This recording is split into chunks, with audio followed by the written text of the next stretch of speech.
क्या मंच पर होगी मां बेटी की अनजानी टक्कर? बिना सच्चाई जाने क्या अनुपमा और राही एक दूसरे के खिलाफ डांस प्रतियोगिता में भिड़ जाएंगी? क्या यह टक्कर होगी किस्मत की सबसे बड़ी साजिश? क्या राही ही है अनुपमा की छोटी अनु? नन्ही परी आश्रम और राही का बचपन, क्या जुड़ा है कोई दिल दहला देने वाला रहस्य? क्या आज फिर टूटेगा अनुपमा का दिल जब सामने आएगा अतीत का सबसे बड़ा सच? क्या अनुपमा खुद डांस ग्रुप को बचाने के लिए स्टेज पर उतरेगी? सरिता के जाने के बाद क्या अनुपमा बन जाएगी महिलाओं की आखिरी उम्मीद? क्या अब अनुपमा थामेगी चूल्हे की जगह चमकती स्टेज की कमान? जानने के लिए देखिए आज का पूरा एपिसोड। आज के एपिसोड की शुरुआत होती है एक हड़बड़ी भरे माहौल से। अनुपमा पंडित जी के घर की ओर भागती हुई जा रही होती है। रास्ते में उसे सरिता मिलती है जो कहती है, बस से जाना, ट्रेन में तो पूरा पानी भर गया है। यह सुनकर अनुपमा तेजी से आगे बढ़ जाती है। उधर राही और परी पंडित जी के घर उनकी शिष्या का इंतजार कर रहे होते हैं। तभी परी राही से वड़ा पाव खाने चलने को कहती है। राही पंडित जी से कहती है, थोड़ा काम है, जब तक आपकी शिष्या आएंगी तब तक मैं वो काम निपटा लूंगी। पंडित जी मुस्कुराते हुए कहते हैं, वैसे भी बिना ललिमा के हम डांस नहीं सिखा पाएंगे। फिर वे अनुपमा को फोन करने लगते हैं। इधर राही और परी पंडित जी से आशीर्वाद लेकर निकल जाती हैं।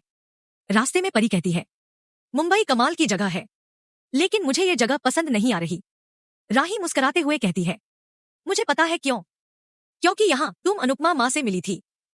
दोनों आगे बढ़ ही रही होती हैं, तभी पीछे से अनुपमा दौड़ती हुई वहां पहुंचती है। पंडित जी उसे बताते हैं कि उसकी शिष्या का पर्स यहीं छूट गया है। वो अभी अभी निकली है और उसने पीले रंग के कपड़े पहने थे। अनुपमा पर्स लेकर उसे ढूंढने निकल पड़ती है। वो कई बार आवाज लगाती है, लेकिन राही और परी तो गाड़ी में बैठ चुकी होती हैं। इधर राही परी से कहती है, हमें अब और मेहनत करनी होगी, क्योंकि पंडित जी की शिष्या भी इसी प्रतियोगिता में भाग ले रही है। परी सहमति में सिर हिलाती है। उधर अनुपमा पर्स लेकर पंडित जी के पास लौट आती है। इसी बीच परी को भूख लगती है और राही उसे चॉकलेट देने के लिए अपना पर्स खोजने लगती है। तब परी उसे याद दिलाती है, तू तो पर्स पंडित जी के यहाँ ही छोड़ आई है। फिर वे ड्राइवर से कहती हैं कि उन्हें वापस पंडित जी के घर ले चले। उधर अनुपमा पर्स पंडित जी को सौंपते हुए कहती है, उस बच्ची का पर्स छूट गया था, पर अब वो जा चुकी है। पंडित जी मुस्कुराते हुए कहते हैं, कोई बात नहीं, वैसे भी औरतें ज्यादा देर तक अपने पर्स के बिना नहीं रह सकती। अनुपमा हंसते हुए अपना पर्स दिखाती है।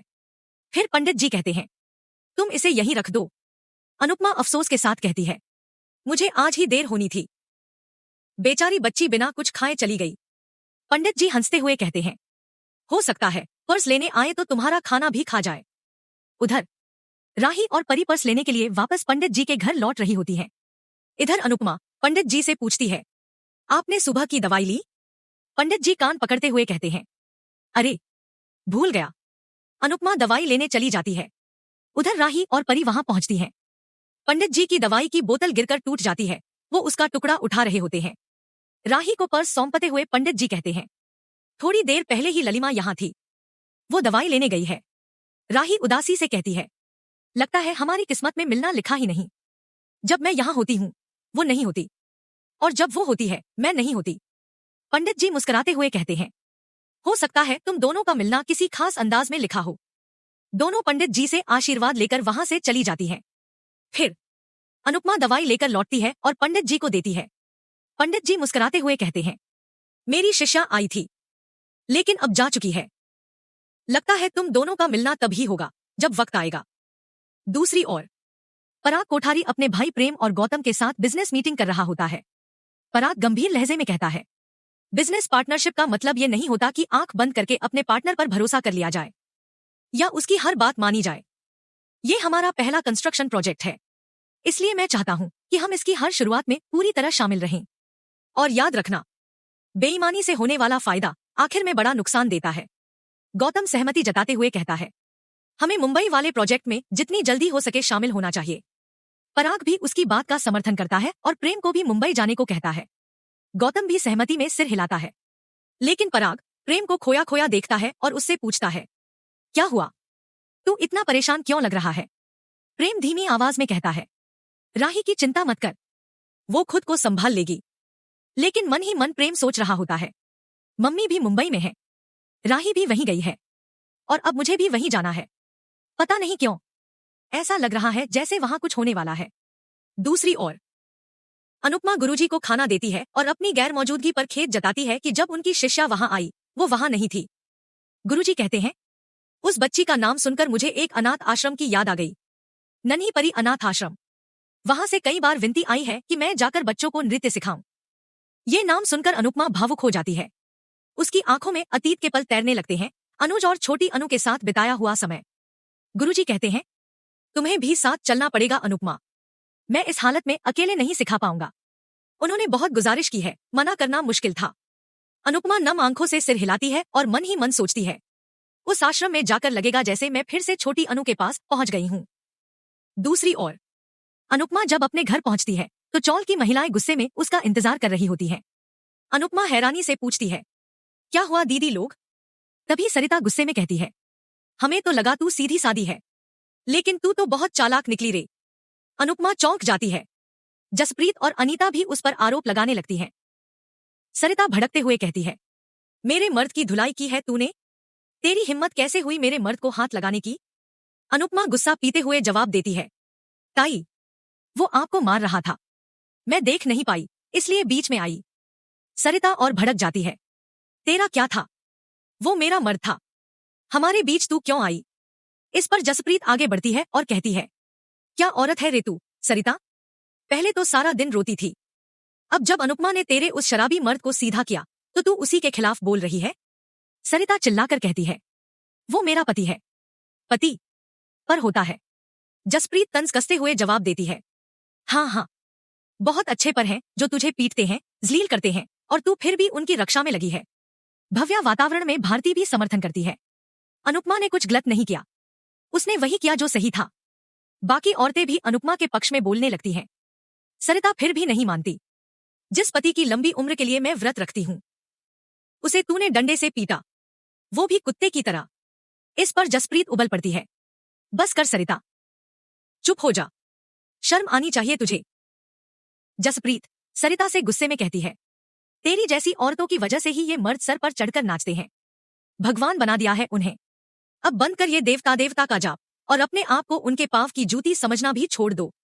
अनुपमा हाथ जोड़ते हुए विनम्रता से कहती है, मैं माफी मांगती हूं ताई, लेकिन उस चीज के लिए नहीं जो मैंने किया, बल्कि उसके लिए कि मैं देर से समझ पाई कि आपको बचाना जरूरी है। वो आगे कहती है, आपका पति आपको सबके सामने पीटता था, बेरहमी से आपकी बच्ची को भी मारा, गालियां दी, आपकी कमाई छीन ली, घर में खाने तक के पैसे नहीं थे। मैंने जो किया वही सही था, और जो गलत है वो है ऐसे जुल्म सहना। आप क्या सिखा रही हैं अपनी बेटी को? कि शादी मतलब सहना? कि पति मारे पीटे, अपमान करे और हम देवता मानकर सब कुछ सहें? अगर आप अपनी बेटी के लिए ऐसा नहीं चाहती तो अपने लिए भी ऐसा मत चाहिए, और अगर कोई आपके लिए खड़ा हो रहा है तो उसे गलत मत समझिए। यह सुनते ही सरिता गुस्से में चिल्ला उठती है, बस कर अपना नाटक, मैं अपने मर्द पर उंगली नहीं उठाने दूंगी। तूने डंडे से उसे मारा, तू मुझसे और मेरे मर्द से दूर रह। फिर वो भड़क कर कहती है, चूल्हे में गया तेरा डांस और तेरी डांस रानी। सभी चौंक जाते हैं। दूसरी ओर टोशु अंश को 2 महीने का घर खर्च देते हुए कहता है, ये लो भाई घर खर्च के पैसे। वहीं बा खड़ी होती है और तभी वहां पाखी आती है। ये सब देखकर वो चुपचाप लौटने लगती है, लेकिन टोशु उसे भी पैसे देने के लिए आवाज लगाता है। पाखी जवाब देती है, जब मैं कंपटीशन जीत जाऊंगी तब। बा उससे उसके जॉब के पैसों के बारे में पूछती है। पाखी कहती है, वो मेरे पर्सनल खर्चों के लिए हैं और मैं पूरा साल भर का खर्च एक साथ दे दूंगी। इस पर बा कहती है, वो होगा तब तो। पाखी चिढ़कर कहती है, मैं तो वैसे भी ठीक से डांस नहीं कर पा रही, सब उस परी की वजह से। पता नहीं राही ने उसे टीम में लिया ही क्यों। टोशु जवाब देता है, परी को बीच में मत लाओ, वो एक अच्छी डांसर है, तुझसे बेहतर है। पाखी गुस्से में कहती है, हाँ खाने में जरूर मुझसे बेहतर है, बाकी उसे कुछ नहीं आता। दोनों के बीच बहस छिड़ जाती है। बा दोनों को शांत करने की कोशिश करती है और अनुपमा का नाम लेती है। इस पर टोशु चौंकता है, क्या बात है बा, आजकल मम्मी की बहुत याद आ रही है, कहीं ऐसा तो नहीं कि आप उन्हें घर वापस लाने की सोच रही हैं? बा भावुक होकर कहती है, अनुपमा के साथ रहा नहीं जाता, लेकिन उसके बिना रहा भी नहीं जाता। दूसरी ओर सरिता गुस्से में कहती है, मैं ये डांस ग्रुप छोड़ रही हूं। सभी महिलाएं उसे रोकने की कोशिश करती हैं। भारती कहती है, दीदी ठंडे दिमाग से सोचो, अगर आप पीछे हटी तो पूरे ग्रुप का सपना बिखर जाएगा। जसप्रीत गुस्से में कहती है, तेरी बात इस एंडी के भेजे में कहां जाने वाली, ये सुनते ही सरिता और भड़क जाती है। जसप्रीत और सरिता के बीच तीखी बहस शुरू हो जाती है। अनुपमा बीच में आती है और कहती है, ताई, मत छोड़िए इस ग्रुप को। अगर आपकी माफी चाहिए तो मैं मांग लूंगी, बस आप चली मत जाइए। ये केवल आपका सपना नहीं, हम सबका सपना है। और आप तो खुद कहती थी कि आपको पहचान चाहिए। ये मौका है, आपकी बेटी सबको बताती फिरती है। मेरी माँ डांस प्रतियोगिता में हिस्सा ले रही है। क्या आप नहीं चाहती कि उसकी आंखों में गर्व हो, कि लाखों महिलाएं आपसे प्रेरणा लें? भारती के ऑपरेशन की जरूरत याद दिलाते हुए अनुपमा उसे मनाने की पूरी कोशिश करती है, लेकिन बहस और बढ़ जाती है और सरिता चली जाती है। बाकी महिलाएं अनुपमा पर नाराज होने लगती हैं। हमारा एक सदस्य कम हो गया, अगर 5वां सदस्य ना मिला तो हमारी टीम डिसक्वालीफाई हो जाएगी। तभी भारती कहती है, क्यों न अनुपमा ही टीम में आ जाए। सब धीरे धीरे सहमति जताते हैं। जसप्रीत कहती है, अगर आगे बढ़ना है तो अब तुझे हमारे साथ स्टेज पर नाचना होगा अनुपमा। इसी बीच अनुपमा का फोन बजता है। फोन पर होते हैं मनोहर जी। दूसरी ओर राही और परी नन्ही परी अनाथ आश्रम में होती हैं। परी के पूछने पर राही भावुक होकर कहती है, इस आश्रम से मेरी बहुत यादें जुड़ी हैं। वो अनुपमा और अनुज से मिलने की पुरानी बातें साझा करती है और बताती है कि उसे यहीं से गोद लिया गया था। वहीं एक कर्मचारी उन्हें पहचान लेता है और कहता है, आप तो मिस्टर और मिसेस कपाड़िया की बेटी हैं। दूसरी ओर अनुपमा गुरुजी के साथ उसी आश्रम में पहुंचती है, जहां उसकी आंखों में बीते वक्त की परछाइयां तैरने लगती हैं और वो धीरे से कहती है, यही तो पहली बार छोटी से मिली थी। हे कन्हैया, आपकी मर्जी में क्या राज छुपा है। और यही एपिसोड समाप्त होता है।